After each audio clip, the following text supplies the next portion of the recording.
Hello everyone, अस्सलाम वालेकुम। खेल तमाशा की एक और एपिसोड के साथ आप लोगों के सामने हाजिर हूं और इस एपिसोड में मैं बात करूंगा कि क्या जुल्फ़िकार अली भुट्टो एक अजीम लीडर थे। तो अब जुल्फ़िकार अली भुट्टो का जहां पे भी जिक्र आता है वहां पे उनके पॉजिटिव्स पे भी बात होती है, नेगेटिव्स पे भी बात होती है। तो इस वीडियो में मैं यही करने की कोशिश करूंगा क्योंकि अभी कुछ दिन पहले मेरे एक दोस्त से बात हो रही थी और जुल्फ़िकार अली भुट्टो का टॉपिक सामने आया और हम दोनों ने अपने अपने पॉइंट्स देना शुरू किए, पॉजिटिव भी नेगेटिव भी। लेकिन बहुत ही जल्द मुझे इस बात का एहसास हुआ कि मुझे जुल्फ़िकार अली भुट्टो के बारे में बहुत ज़्यादा मालूमात नहीं है। तो मैंने सोचा कि क्यों ना मैं भी मालूमात हासिल करूं और आप लोगों के सामने भी वो फैक्ट्स रखूं जिसके ऊपर मैं रेट करना चाहूँगा कि जुल्फ़िकार अली भुट्टो एक अजीम लीडर थे या नहीं। तो इस वीडियो में दोनों उनके पॉजिटिव्स और नेगेटिव्स पे बात होगी। दूसरी चीज़ ये कि मैं सिर्फ और सिर्फ फैक्ट्स पे बात करूंगा। जुल्फ़िकार अली भुट्टो जैसे जो पॉपुलर लीडर होते हैं उनके आवाम के साथ एक बहुत ही इमोशनल गहरा रिश्ता होता है, लेकिन मैं सिर्फ और सिर्फ फैक्ट्स पे बात करूंगा इसलिए ताकि आप लोग रैशनली इस बात का अंदाज़ा लगा सकें कि जुल्फ़िकार अली भुट्टो क्या अजीम लीडर थे या नहीं। एक और चीज़ इस वीडियो के बारे में ये कि जुल्फ़िकार अली भुट्टो की जो ज़िंदगी थी उसमें बहुत सारी उनकी अचीवमेंट्स थी, बहुत सारी उनकी अकॉम्प्लिशमेंट्स थी, लेकिन मैं उनकी जो मेन पॉजिटिव और नेगेटिव अकॉम्प्लिशमेंट्स कह लें उनके ऊपर मैं सिर्फ बात करूँगा। जुल्फ़िकार अली भुट्टो की पैदाइश सिंध में लाड़काना के करीब हुई।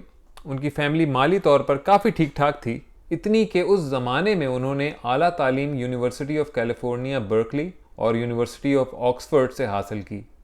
उसके बाद पॉलिटिक्स में आए और प्रेसिडेंट इस्कंदर मिर्ज़ा की हुकूमत में कैबिनेट मेंबर रहे और मिनिस्ट्री ऑफ कॉमर्स में भी रहे।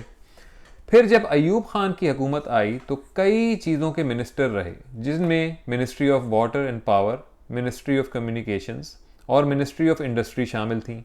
लेकिन भुट्टो साहब का अरूज शुरू हुआ जब वो फॉरेन मिनिस्टर बने और उनकी धुआंधार स्पीच देने का स्टाइल बहुत पसंद किया गया। इस रोल के बाद उन्हें अयूब खान की हुकूमत से निकाला गया और उन्होंने पाकिस्तान पीपल्स पार्टी की बुनियाद रखी और उसके बाद वो प्रेसिडेंट ऑफ पाकिस्तान रहे 1971 से 1973 तक और उसके बाद पाकिस्तान के 9वें प्राइम मिनिस्टर बने 1973 से 1977 तक। तो जब बात जुल्फ़िकार अली भुट्टो साहब के पॉजिटिव्स की हो रही हो तो उनकी जो महारत थी इंटरनेशनल रिलेशंस में, उधर से ही हमें शुरुआत करनी पड़ेगी।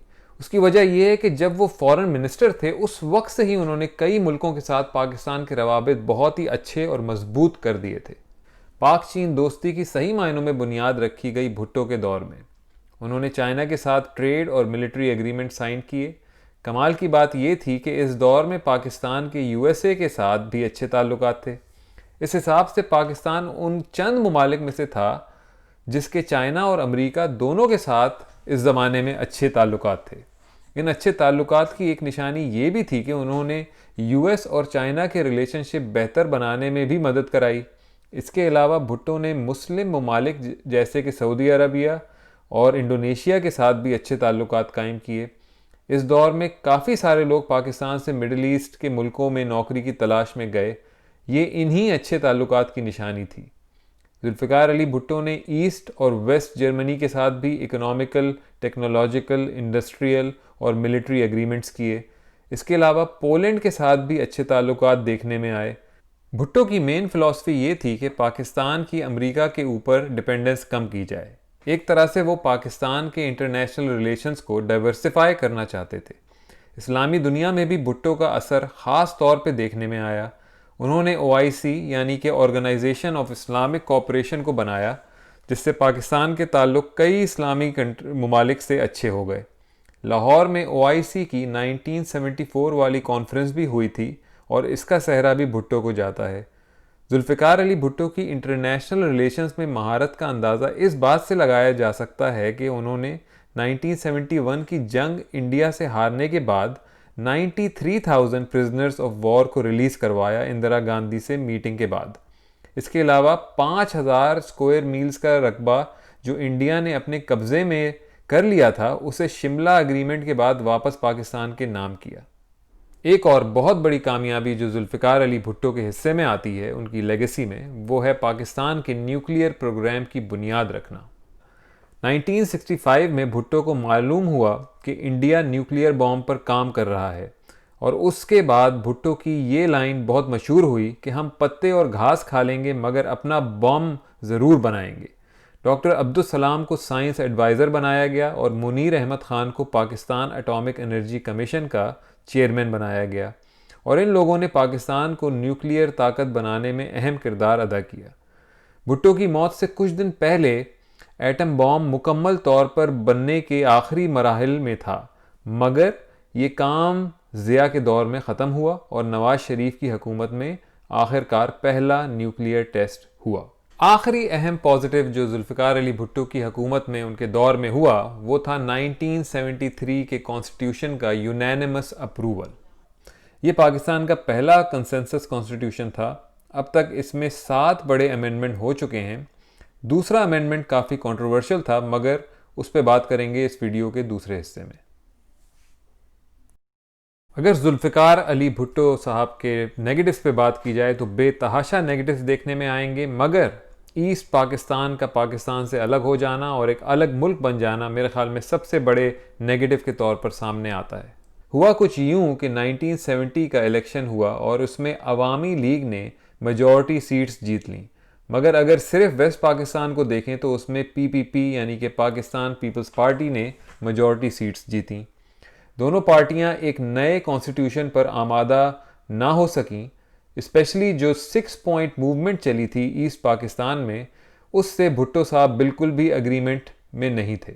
6 point movement basically east Pakistan की सॉवरेनिटी बढ़ाने के लिए मूवमेंट थी। इस सारे डिसएग्रीमेंट की वजह से बांग्लादेश वजूद में आया और पाकिस्तान बांग्लादेश अलाइड इंडिया से 1971 की जंग हार गया। भुट्टो को 1971 में पाकिस्तान की प्रेसिडेंसी मिली और मुल्क में इमरजेंसी रूल नाफिज हुआ। बेसिकली भुट्टो साहब इस सारे मामले में एक भरपूर रेसिस्ट के तौर पर सामने आए और उन्होंने बंगालियों को अपनी स्पीचेस में गालियां देना शुरू कर दी और एक तरह से एक एंटी ईस्ट पाकिस्तान मूवमेंट को वेस्ट पाकिस्तान में जन्म दिया। भुट्टो ने शेख मुजीबुर रहमान को प्राइम मिनिस्टर नहीं बनने दिया, जबकि उनकी पार्टी ने पीपीपी के मुकाबले में डबल से भी ज़्यादा वोट हासिल किए थे, और इस तरह जुल्फ़िकार अली भुट्टो एक बुनियादी वजह बने पाकिस्तान के 2 टुकड़े होने की। इसके बाद जो सबसे बड़ा नेगेटिव जुल्फ़िकार अली भुट्टो की लेगेसी में देखने में आता है वो है पाकिस्तान की इकॉनमी को तबाह करना नेशनलाइजेशन के थ्रू। 1972 में भुट्टो को ख्याल आया कि वो नेशनलाइजेशन की एक मुहिम शुरू करें पाकिस्तान में। भुट्टो बहुत इंस्पायर्ड थे सोशलिस्ट लीडर से और उनका विजन यही था कि पाकिस्तान भी सोशलिज्म को एम्ब्रेस करे। नेशनलाइजेशन के पहले फेज़ में स्टील, केमिकल्स और सीमेंट की इंडस्ट्रीज़ नेशनलाइज की गईं। दूसरा स्टेप जो कि 1974 में हुआ उसमें तमाम बैंक्स को नेशनलाइज किया गया। आखिरी फेज़ में सारी आटे, चावल और कॉटन मिल्स को भी नेशनलाइज कर दिया गया। इस पॉलिसी की वजह से बहुत सारे छोटे सरमायादार माशी बहरान का शिकार हुए। ओवरऑल नेशनलाइजेशन की वजह से पाकिस्तान की नेशनल ट्रेजरी और आवाम दोनों को बहुत नुकसान उठाना पड़ा। पीआईए की मिसाल सबके सामने है कि एक ज़माने में वो ऐसी एयरलाइन होती थी जिसके पैटेंट पर दूसरी एयरलाइन सेट हुई, जैसे कि एमिरेट्स। इसके अलावा नेशनलाइजेशन की वजह से इन्वेस्टर कॉन्फिडेंस बहुत नीचे आया मुल्क में, और गवर्नमेंट करप्शन भी पाकिस्तान में पहली दफ़ा लार्ज स्केल लेवल पर नज़र आने लगी। अगर नेशनलाइजेशन को समराइज़ करें तो ये कहना पड़ेगा कि उसकी वजह से गुर्बत में तो कमी आई, मगर इंडस्ट्री बिल्कुल तबाह बर्बाद हो गई। तो एक और बड़ा नेगेटिव जो जुल्फ़िकार अली भुट्टो की लेगेसी में देखने में आता है वो है उनके बलूचिस्तान में आर्मी ऑपरेशन कराने का फैसला। जब ये ऑपरेशन शुरू हुए तो सबसे पहले प्रोविंशियल फ्यूडल गवर्नमेंट को डिसॉल्व किया गया और फिर बलोची पॉलिटिकल लीडर्स को गिरफ्तार किया गया। इसमें इम्पॉर्टेंट बात यह है कि रशिया बलोची इंडिपेंडेंस को सपोर्ट कर रहा था ताकि अफ़गानिस्तान के बाद उसका असर बलूचिस्तान तक भी आ जाए। इस तरह उनके कंट्रोल में बलूचिस्तान का साहिल समंदर भी आ जाता, जिससे पोर्ट का काम लिया जा सकता था। मगर इस वजह के बावजूद भी भुट्टो साहब का ऑपरेशन की सूरत में रिस्पॉन्स बहुत ही ज़ालिमाना साबित हुआ, जिसमें कई लोगों की जानें ज़ाया हुईं और बलूचिस्तान अभी तक वफाकी हुकूमत पर कभी मुकम्मल तरीके से ट्रस्ट नहीं कर सका है। ओवरऑल भुट्टो के दौर में बलूचिस्तान, सिंध और पंजाब में नेशनलिस्ट मूवमेंट्स का खात्मा किया गया आर्मी की मदद से। चौथा बड़ा इल्ज़ाम जो भुट्टो पर लगाया जा सकता है वो है कि पाकिस्तान के अंदर जो इस्लामाइजेशन की हवा फैली वो भुट्टो के दौर में ही शुरू हुई। याद करें, वीडियो में पहले सेकंड अमेंडमेंट की बात की थी। यही वो अमेंडमेंट थी जिसकी बुनियाद पर अहमदियों को गैर मुस्लिम करार दिया गया और उसकी वजह से अभी तक अहमदी पाकिस्तान में जुल्म सितम का शिकार होते हैं। ये सब सऊदी हुकूमत और मौलवियों को खुश करने के लिए किया गया। उसके अलावा जुल्फ़िकार अली भुट्टो ने ही अफ़गानिस्तान में मुजाहिदीन को असलहा पहुंचाया ताकि वो रशिया से लड़ सकें, मगर आगे जाकर यही चीज़ पाकिस्तान के गले में तालिबान और अलकायदा का फंदा बनी। आखिरी बड़ा इल्ज़ाम जो जुल्फ़िकार अली भुट्टो पर लगाया जा सकता है वो है पाकिस्तान की कल्चर के अंदर कई बुराइयों को जन्म देने का है। पहली चीज़ इसमें जो है वो ये कि भुट्टो ने डेमोक्रेसी को एक्सेप्ट ना करने का कल्चर कायम किया। उन्होंने 1970 के इलेक्शन रिजल्ट्स को एक्सेप्ट ना करके ये रिवायत डाली।